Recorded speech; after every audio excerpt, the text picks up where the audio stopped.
اسرائیل مذاکرات کو ناکام بنانا چاہتا ہے۔ ڈونلڈ ٹرمپ کی دھمکی کے فوراً بعد یہ حملہ ہوا۔ عمان اور ایران کے درمیان بہتر ہوتے ہوئے تعلقات اس کی وجہ بن سکتے ہیں۔ یہ علاقے میں نئی جنگ چھڑوانے کی کوشش ہوگی۔ عمان ایران تعلقات خراب ہونے کی سازش، علاقائی جنگ کا خطرہ۔ عمان کے صدر اور ایرانی صدر کے درمیان حالیہ رابطے اور وزیر خارجہ کا دورہ اس بات کی دلیل ہے کہ دونوں ممالک قریب آ رہے ہیں۔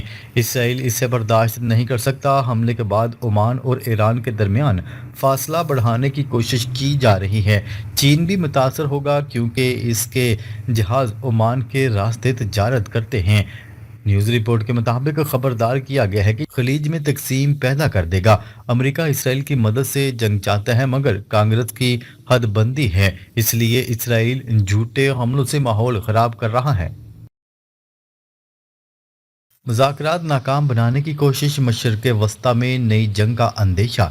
بی بی سی کی رپورٹ کے مطابق اگر امریکہ اور ایران میں مذاکرات کامیاب ہوتے ہیں تو نیتن یاہو کا پلان ختم ہو جائے گا، اس لیے عمان پر حملہ کیا گیا تاکہ نئی جنگ شروع کی جا سکے۔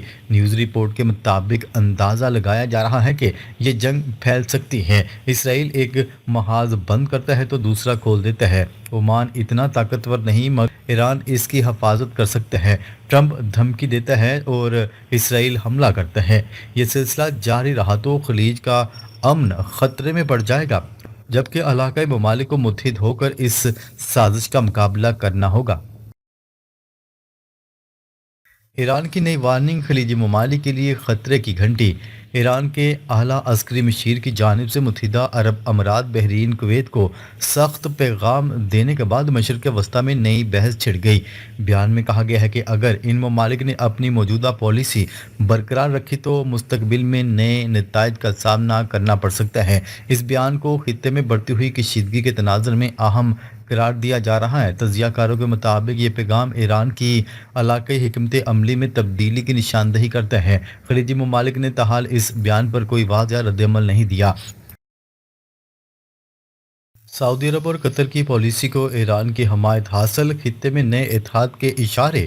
ایران کی جانب سے سعودی عرب اور قطر کے موقف کو مثبت قرار دیے جانے کے بعد خطے میں نئے سفارتی اتحاد کی بحث زور پکڑ گئی ہے۔ ایرانی قیادت کے قریبی حلقوں نے دونوں ممالک کی پالیسی کو درست سمت قرار دیا ہے۔ مبصرین کے مطابق یہ بیان اس بات کا اشارہ ہے کہ بعض خلیجی ممالک تنازعات سے دور رہنے کی حکمت عملی اختیار کر رہے ہیں۔ حالیہ کشیدگی کے دوران سعودی عرب اور قطر نے نسبتاً محتاط رویہ اپنایا ہے۔ ماہرین کا کہنا ہے کہ یہ پالیسی خطے میں کشیدگی کم کرنے میں مددگار ثابت ہو سکتی ہے۔ سیاسی تجزیہ کار نئے علاقائی توازن کے امکانات پر بھی غور کر رہے ہیں۔ آنے والے مہینوں میں سفارتی سرگرمیوں میں مزید اضافہ متوقع ہے۔ یہ صورتحال مشرق وسطیٰ کی سیاست میں اہم تبدیلیوں کا پیش خیمہ بن سکتی ہے۔ پاکستان کا سفارتی کردار زیر بحث، علاقائی استحکام میں اہم پیش رفت۔ مشرق وسطیٰ کی حالیہ صورتحال میں پاکستان کے سفارتی کردار پر مختلف حلقوں میں گفتگو جاری ہے۔ بعض تجزیہ کاروں کے مطابق پاکستان نے علاقائی کشیدگی کم کرنے کے لیے پس پردہ سفارتی رابطوں میں اہم کردار ادا کیا۔ پاکستان مسلسل اس موقف کی حمایت کرتا آ رہا ہے کہ مسلم ممالک کو باہمی تنازعات سے گریز کرنا چاہیے۔ ماہرین کے مطابق علاقائی استحکام کے لیے مذاکرات اور سفارتکاری ہی مؤثر راستہ ہے۔ پاکستان کے سعودی عرب، قطر اور دیگر ممالک کے ساتھ قریبی تعلقات اسے ایک اہم سفارتی پوزیشن فراہم کرتے ہیں۔ سیاسی مبصرین اس کردار کو مستقبل میں بھی اہم قرار دے رہے ہیں۔ خطے میں امن کے قیام کے لیے مختلف ممالک کے درمیان رابطے جاری ہیں۔ موجودہ حالات میں سفارتی کوششوں کی اہمیت مزید بڑھ گئی ہے۔ امریکی طیارہ بردار جہاز کی تباہی کی ویڈیو لیک، بحریہ میں بغاوت۔ امریکی بحریہ کے اہلکاروں نے طیارہ بردار جہاز پر ایرانی حملے کی تباہ کن ویڈیو جاری کر دی۔ اس میں بتایا گیا ہے کہ پورا بیڑا شدید آگ کی لپیٹ میں آ گیا تھا اور جہاز ڈوبنے والا تھا۔ اہلکاروں نے انکشاف کیا کہ بہت سے لوگ زخمی ہوئے اور موت سامنے نظر آ رہی تھی۔ یہ ویڈیو امریکی حکومت کے بیان کے بالکل برعکس ہے، جس میں صرف ہلکی آگ کا ذکر کیا گیا تھا۔ تجزیہ کاروں کا کہنا ہے کہ یہ اندرونی بغاوت ہے۔ بحریہ کے لوگ جنگ نہیں چاہتے اور ٹرمپ کی پالیسیوں کی مخالفت کرتے آ رہے ہیں۔ یہ ویڈیو جنگ جاری رکھنے کے خلاف وارننگ ہے۔